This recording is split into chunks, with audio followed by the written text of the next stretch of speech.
박수로 한번 보실까요?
승리라는 제목 가지고 로마서 10번째 시간 여러분들하고 좀 말씀 나누기로 합니다. 여러분들 운전면허 다 시험 보셨죠? 사람들은 운전면허를 따기 전에 운전하는 법을 좀 배우는 데 있어서 좀 재미를 느끼기 시작하면요 자꾸 운전하고 싶은 마음이 생깁니다. 저도 이전에 운전을 처음 배울 때 운전하고 싶었던 마음이 있었던 그 기억이 납니다. 자꾸 한번 해보고 싶은 거죠. 그래서 아버지한테 열쇠를 달라고 이렇게 아버지 열쇠 좀 주면 안 돼요? 이렇게 얘기를 해봅니다. 근데 사실 부모 입장에서 열쇠만 주고 혼자 타는 자녀를 볼 때 얼마나 불안합니까 처음에. 그래서 아버지의 눈치를 살폈던 기억이 제가 납니다. 아버지 열쇠 좀 주면 아버지가 이렇게 탁 째려봤던 기억이 나요. 언제부터인가 우리 집 큰아이가 학교만 갔다 오면 이런 얘기를 합니다. 아빠 아무개가 운전하고 왔어 학교에. 그 얘기는 즉슨 자기도 하고 싶다라는 얘기를 자꾸 그렇게 하는 거죠. 어느 날 저녁에 저한테 가까이 오더니 아빠 운전 한번 해봐도 돼? 하고 내 눈치를 탁 보더라고요. 그래서 제가 아무 대꾸도 안 하고 째려봤습니다. 탁 눈해가지고. 그때 한참 자고 눈싸움을 하다가 걔가 하는 얘기가 알았어 그러고 가더라고요. 알았어. 여러분들 그 아이의 뒷모습을 보면서 제가 속으로 이런 생각을 했습니다. 네가 알긴 뭘 아니 이놈아. 네가 아빠 마음을 아니? 이런 생각을 했습니다. 만약 우리 아이가 장성하여서 성인이 되어서 운전하는 모습을 보면 얼마나 대견합니까? 그 차에 내가 좀 타보고 싶고 이런 마음들이 있잖아요. 이미 경험하신 분들도 계시겠지만 저는 그런 마음이 좀 있더라고요. 근데 지금이라도 당장 좀 열쇠를 주고 싶지만 제가 생각할 때 아직 때가 아닌 거예요. 걔한테는요. 그래서 자꾸 이렇게 눈싸움도 하게 되고 열쇠를 줄 수가 없는 것입니다.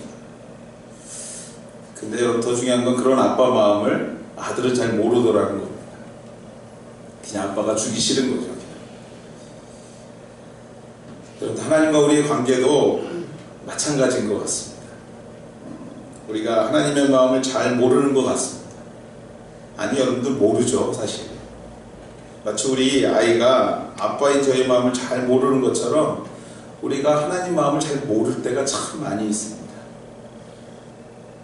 하나님은 오늘도 여러분을 응원하십니다. 믿습니까 여러분? 네.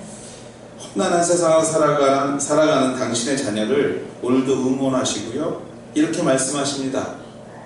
걱정하지 마. 결국에 네가 이길 거야. 걱정하지 마. 믿음 지키고 애쓰는 너의 마음 내가 너무나 잘 알아. 결코 헛되지 않을 거야 라고 얘기하고 계시는 거죠. 사랑하는 우리 하나님 여러분들, 오늘 본문 말씀은요 성경 66권 가운데 구원의 원리, 즉 성도에게 있어서 영원한 승리, 그 승리의 원리를 가장 분명하게 기록한 장이라고 하는 장이 오늘 우리가 읽은 본문 말씀입니다. 그래서 혹자는 이렇게 얘기합니다. 금강석과 같은 장이다. 말씀이다. 황금장이라고 얘기하는 것이 바로 로마서 8장 이 전체적인 말씀 중에 우리가 있는 본문 말씀입니다. 이 황금장에서 우리가 놓치지 말아야 할 것이 무엇이냐면 바로 하나님 아버지의 마음과 계획이에요. 하나님의 마음, 하나님의 계획. 무슨 마음입니까? 무슨 계획입니까 여러분들? 자녀인 우리들이 믿음으로 포기하지 않고 살아갈 때에 결국 마침내 영원한 승리를 하게 하실 하나님의 마음과 계획을 놓치지 말고 파악해야 된다는 거예요. 결국에는 네가 승리해. 이 말씀을 로마서 8장에서 분명히 발견하셔야 된다는 거예요. 마침내 네가 믿음 잃지 않고 끝까지 살아간다면 하나님께서 너의 가정과 너의 자녀에게 너의 생업의 현장에게 승리를 주실 거야 라는 확신의 말씀을 들을 수 있어야 된다는 겁니다. 오늘 주신 말씀 나누면서 아버지의 마음을 깨닫게 되는, 그래서 승리와 확신 가운데 거하게 되는 우리 하늘가족 모두 되시기를 주의 이름으로 축원해 드립니다. 아멘. 우리 32절 말씀 한번 같이 한번 읽을까요? 32절 말씀입니다. 같이 읽겠습니다. 자기 아들을 아끼지 아니하시고 우리 모든 사람을 위하여 내어주신 이가 어찌 그 아들과 함께 모든 것을 우리에게 주시지 아니하겠느냐. 아멘.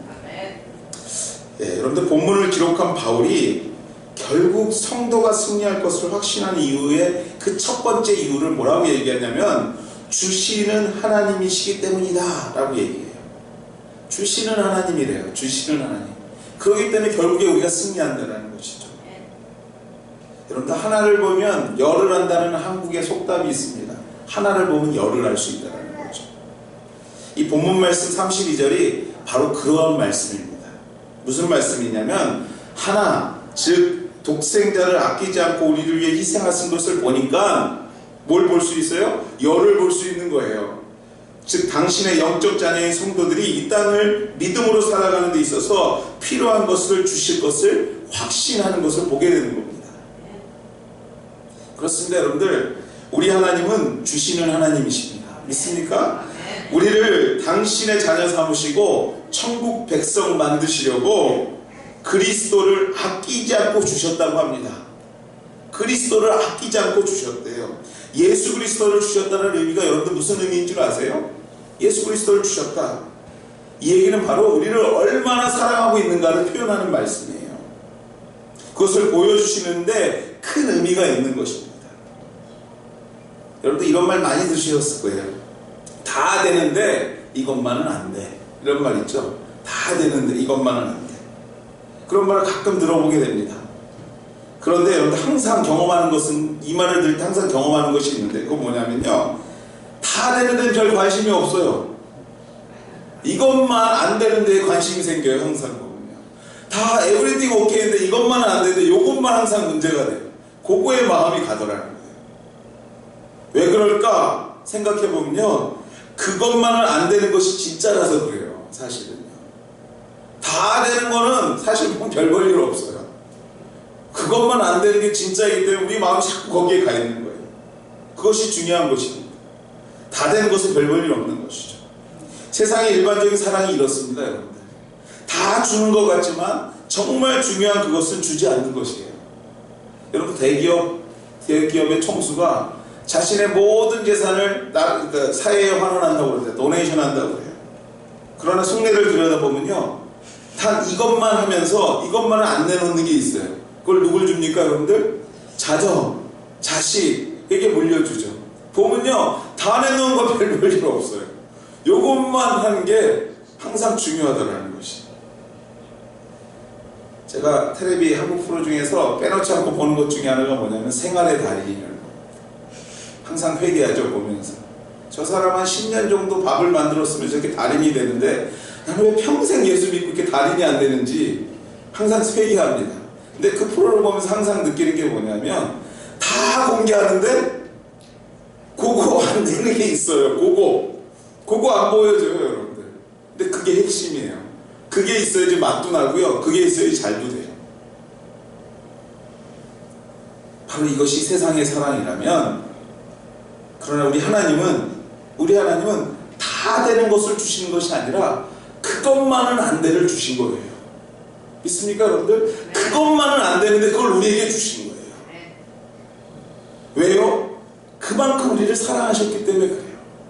그만큼 여러분의 가정에 관심이 있고요, 그만큼 여러분의 생활 현장에 관심이 있고 여러분의 고민에 오늘도 관심을 갖고 계시는 거예요. 어느 만큼요? 그것만은 안 되를 주실 만큼 여러분을 사랑하고 계시는 거예요. 아니, 우리가 가장 중요하기 때문에 다 되는 것을 주는 정도가 아니라 당신에게 있어서 가장 중요한 독생자 예수 그리스도를 오늘 우리에게 십자가에 못 박혀 죽기까지 주셨다라는 것입니다. 이것이 진정한 사랑입니다. 그러하기 때문에 바울 사도는 자신 있게 외칩니다. 뭐라고요? 누가 능히 하나님께서 택하신 자들을 고발하리요? 의롭다 하신 이를 하나님이 누가 정죄하리요? 누가 감히 하나님의 선택된 여러분들을 감히 정죄하겠냐는 거예요. 사랑하는 하나님 가족 여러분들, 오늘 여기에서 누가의 능력이 느껴지셔야 돼요. 누가 감히 하나님이 하시는 일을, 아니 누구나 다 소유하고 있는 그것을 소유한 바울의 누가가 아니라 하나님께서 나만을 위해, 성도만을 위해, 아니 좀 더 정확하게 말하자면 창세전부터 선택하시고 당신의 선택과 계획 가운데 꼭 정해진 자들에게 주시는 진정한 사랑을 경험한 자가 외치는 그 누가의 능력이 있는 거예요. 이 누가가 여러분의 누가가 되기를, 우리의 누가가 되기를 주의 이름으로 축원해드립니다. 누가 감히 여러분 앞에, 그렇습니다 여러분들. 바울이 어떤 환난 가운데서도 낭만하지 않을 뿐만 아니라 꼭 승리할 거라고 확신했던 이유가 바로 하나님께서 나를 사랑하셨구나, 그 흔한 사랑이 아니라 독생자를 주시기까지 사랑하셨구나를 깨달았기 때문에 하나님의 그 하나를 보니 그 하나님의 열을 본 것이에요. 하나님이 나를 사랑하신 그 방법 하나를 보니까 이후의 시간에 대해서 문제가 없어진 거예요, 여러분들. 아멘. 이후의 시간을 보니까 더 확신이 있는 거예요. 아멘. 세상하고 다르거든요. 세상이 말하는 사랑하고는 전혀 차원이 다르거든요. 여러분들 걱정되십니까? 염려가 있으십니까? 인생 앞에서 여러 가지 고민과 근심이 있으십니까? 아니에요, 여러분들. 누가 하나님의 계획을 막겠습니까? 누가 하나님께서 독생자를 주시기까지 사랑한 여러분의 인생을 망가뜨릴 수 있겠어요? 바로 여러분들, 결국에 우리는 승리할 겁니다. 믿습니까, 여러분들? 아멘. 결국에 하나님께서 여러분의 인생을 붙드시고 하나님의 역사하심을 만들어 가게 될 줄 믿습니다. 아멘.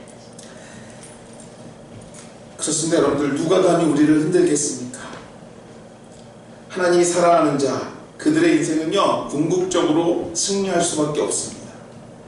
우리의 인생이 승리할 수밖에 없는 이유가 첫 번째가 바로 그러한 이유였다면 바울은 두 번째 또 한 가지 이유를 말합니다. 그게 뭐냐면 본문 34절의 말씀입니다. 한번 같이 읽어볼까요? 34절 말씀 같이 읽겠습니다. 여러분들 여기서 읽을 때는 누가가 좀 다르게 읽으셔야 돼요. 알겠습니까, 여러분들?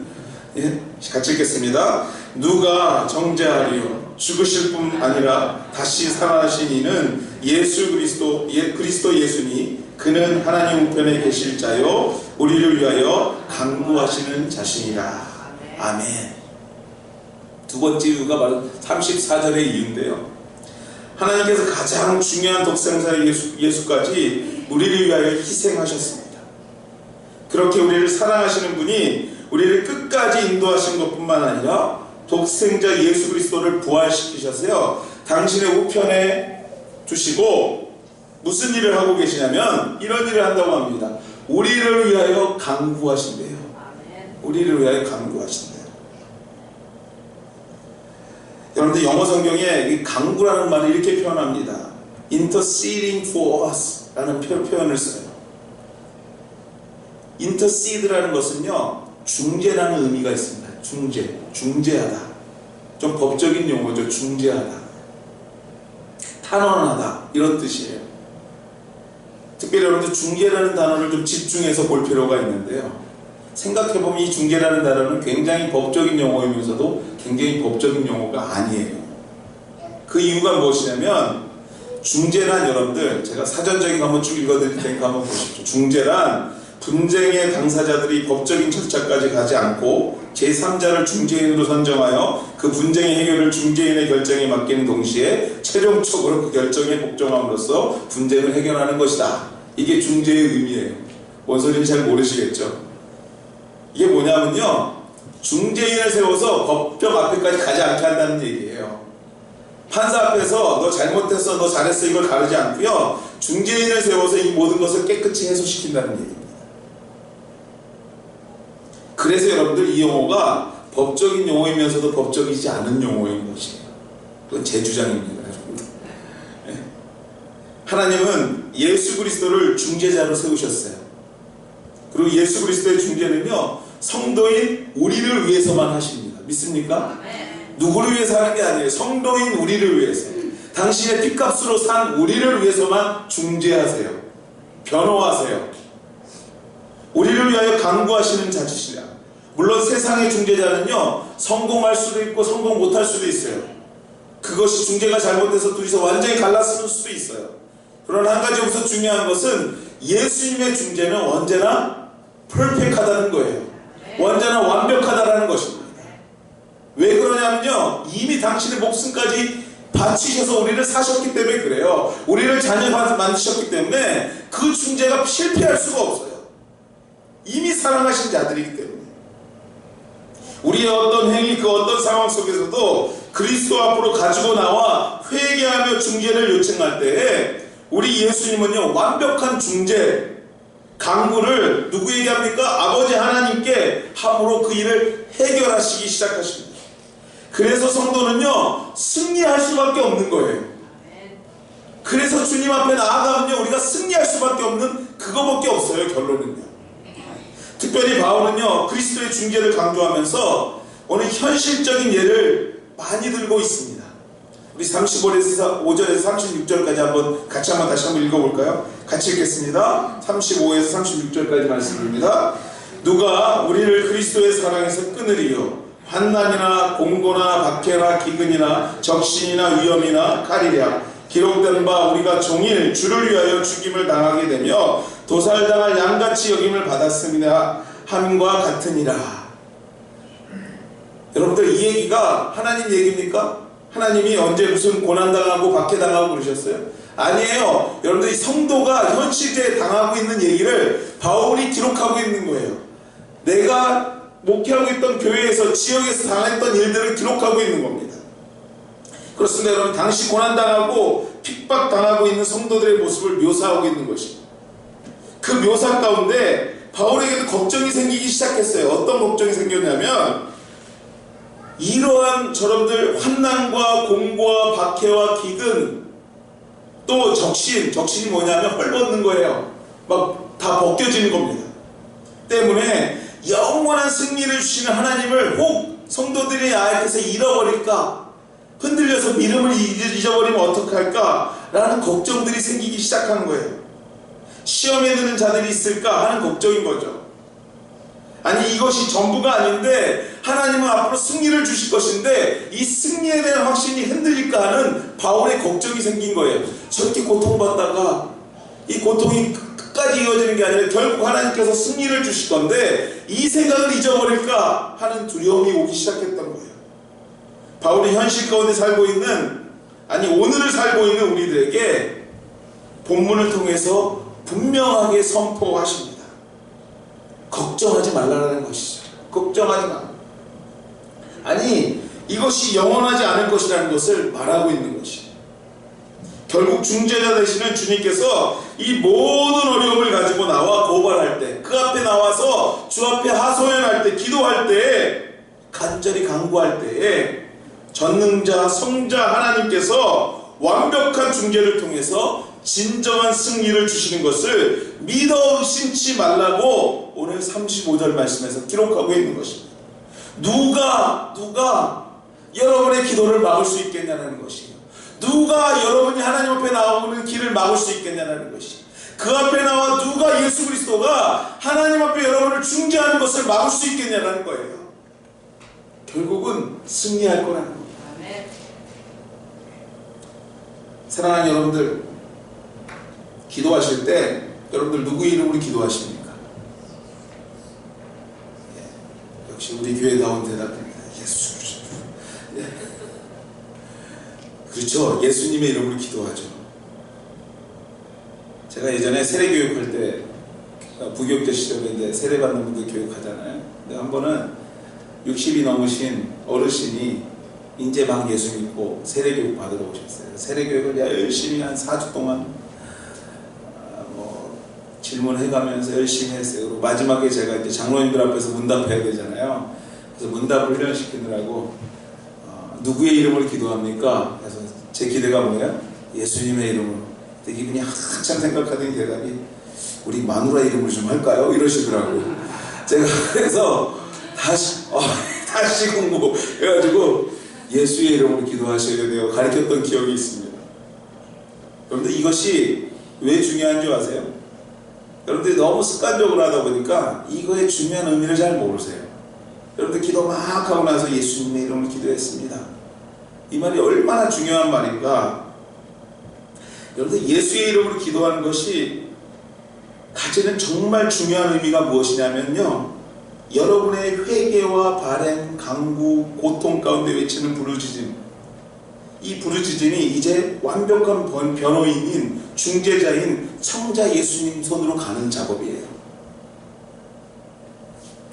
여러분들 예수님의 이름으로 기도했습니다 하는 순간에 앞에서 기도했던 모든 것이 여러분의 기도인과 동시에 누구의 기도로 변화돼요? 예수님의 기도의 이름으로 변화는 되는 거예요. 기도의 제목이고요. 예수님이 어떤 분이라고요? 하나님이세요. 예수님이 어떤 분이시라고요? 여러분을 위해서 목숨을 주신 분이에요. 예수님이 어떤 분이라고요? 오늘 이 하나님의 우편에 앉아 계셔서 여러분을 계속해서 변호하고 계시는 분이세요. 그분이 여러분의 기도를 접수하신 거예요. 그럼 어떻게 될까요, 여러분들? 그 다음부터는 여러분들은 마음을 편히 내려놓으셔야 돼요. 믿습니까, 여러분들? 믿음이 없는 게 뭐냐면요, 기도하고 돌아서면서 되겠어 이런 거예요. 여러분들, 기도하고 나서도요 그 의심하는 거예요. 왜 그러냐면 예수님의 이름으로 기도하는 그 가치를 모르셔서 그래요. 여러분이 오늘 예수님의 이름으로 기도했습니다 하는 순간에 그 기도는 더 이상 여러분의만의 기도가 아니라는 거예요. 바로 예수님의 기도가 되는 거예요. 예수님께 중재가 되는 거예요. 하나님 앞에 완벽한 중재를 하셔서 변호를 하셔서 그 일이 어떻게 돼요? 말 안 해도 알겠죠? 빅토리, 승리하게 되는 거예요. 한 번도 폐함이 없는 우리가 알거니와 하나님을 사랑하는 자, 곧 그 뜻대로 부르심을 입은 자들에게 모든 것을 협력하여 선을 이루시는 그 하나님이, 예수님이 여러분의 기도를 듣고 중재하시기 시작하면서 모든 것을 협력하여 선을 이루는 방향으로 이끌어 가시기 시작하는 겁니다. 완벽한 승리의 변호, 중재인 것을 믿어 의심치 않는 저와 여러분 되시기를 주의 이름으로 축원해 드립니다. 사랑하는 하나님 가족 여러분들, 기도하셨다면 예수 이름으로 기도하셨다면 너무 걱정하지 마십시오. 너무 걱정하지 마십시오. 걱정은 곧 중재자 성자 예수를 의심하는 거예요.